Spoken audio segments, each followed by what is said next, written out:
This audio program by Radio AI is generated using artificial intelligence technologies.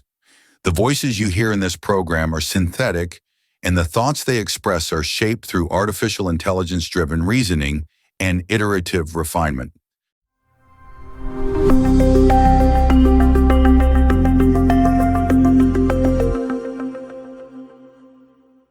Welcome to Radio AI, your source for deep dives into the most pressing and intriguing questions. Today, we're tackling a really big one. What truly makes a good leader? And forget those static checklists you might remember. It seems like it's a much more dynamic, evolving concept, right? Shaped by research, culture, and, well, some surprising new insights into human nature itself. So let's kick this off. When we picture a leader, often what comes to mind are those sort of inherent traits, charisma, maybe raw intelligence, being decisive. But what does the actual research tell us about how much those really matter? Well, historically, yes, you're right. Those trait-based theories did focus heavily on characteristics like that. And sure, some of them are, modestly predictive. But what's really fascinating now is the ongoing debate about their universality. For you listening, this means questioning whether what works in one boardroom actually works everywhere. Think about it. In some cultures, maybe humility or focusing on the collective good might be valued far more than, say, very assertive direction. So the real question kind of becomes, is there truly a single universal leadership ideal? Or is it more nuanced? That really shifts the focus, doesn't it? So if it's less about just innate qualities someone is born with, does that mean it's more about what they do, how leaders interact and adapt? What do these process-oriented models tell us about that? Exactly. If we connect this to the bigger picture, these process-oriented models fundamentally shift our understanding. Leadership becomes a dynamic relationship. And here's where it gets really powerful. Emotional intelligence, that becomes absolutely central, especially in environments where collaboration is key. And another crucial piece for staying agile is reflexivity. Reflexivity? Yeah, think of it as a leader's kind of superpower for constantly holding a mirror up to their own actions, asking, is this working? How do I need to change and adapt? It's really about learning in real time to support innovation and navigate change. Okay, let's try and bring this to life a bit. Imagine an organization, maybe it's facing a massive technological disruption, something lots of places are dealing with. How would these qualities, like emotional intelligence and reflexivity, actually play out for a leader there? Okay, good scenario. Yeah. A good leader in that situation wouldn't just, enforce a new tech rollout top down. They'd listen very closely to staff concerns, showing what we call contextual intelligence. Contextual intelligence. Right. That's understanding the specific culture they're in. Yeah. Maybe that culture values gradual change or needs collective input before big shifts. They'd also use integrative thinking. So not just picking option A or B, but figuring out how to achieve maybe both, like balancing immediate productivity needs with building that crucial long-term trust. And then when the tough ethical dilemmas pop up, like maybe efficiency gains could potentially lead to layoffs, a reflexive leader would openly discuss those trade-offs. They'd actively solicit feedback and be willing to adapt the strategy based on that input.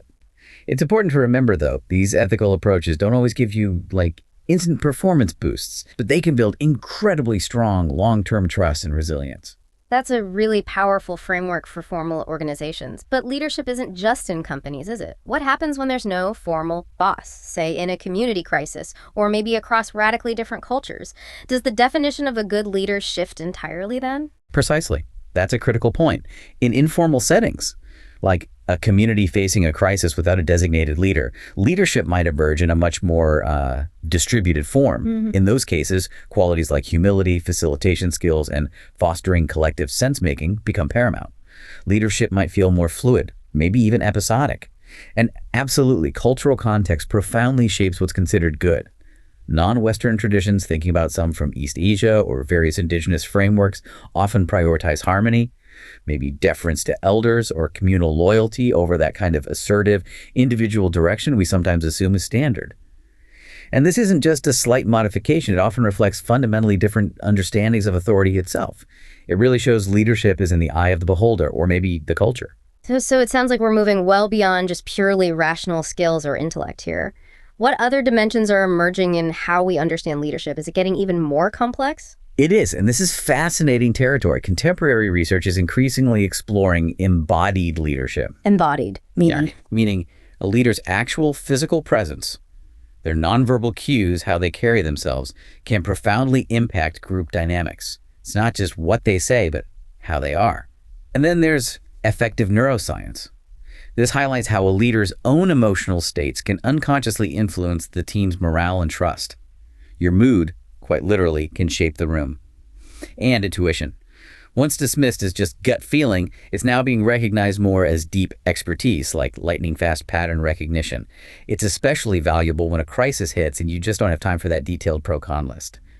It complements rational judgment. It doesn't necessarily contradict it. Wow. Okay, so putting this all together, what does this mean for you, the listener, if you're trying to be a good leader, or maybe just trying to spot one? It really sounds like there's no single, simple blueprint anymore.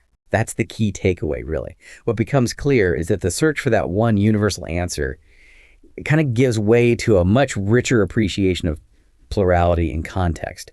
The best leaders, it seems, regardless of the setting, integrate self-knowledge, ethical discernment, both cognitive and intuitive sophistication, strong relational competence, and that contextual intelligence we talked about. And they're constantly adapting these across all sorts of diverse settings: formal, informal, Western, non-Western. It's almost like being a chameleon, perhaps, but one with deep, consistent underlying values. So what truly defines a good leader, really, is this incredible complex blend. It's personal capacity, social dynamics, cultural wisdom, and even, as you said, our own embodied experience. It sounds like a continuous journey of understanding, definitely not a fixed destination. Thank you so much for joining us on Radio AI as we explored this really critical topic. We certainly hope you found these insights as thought-provoking as we did.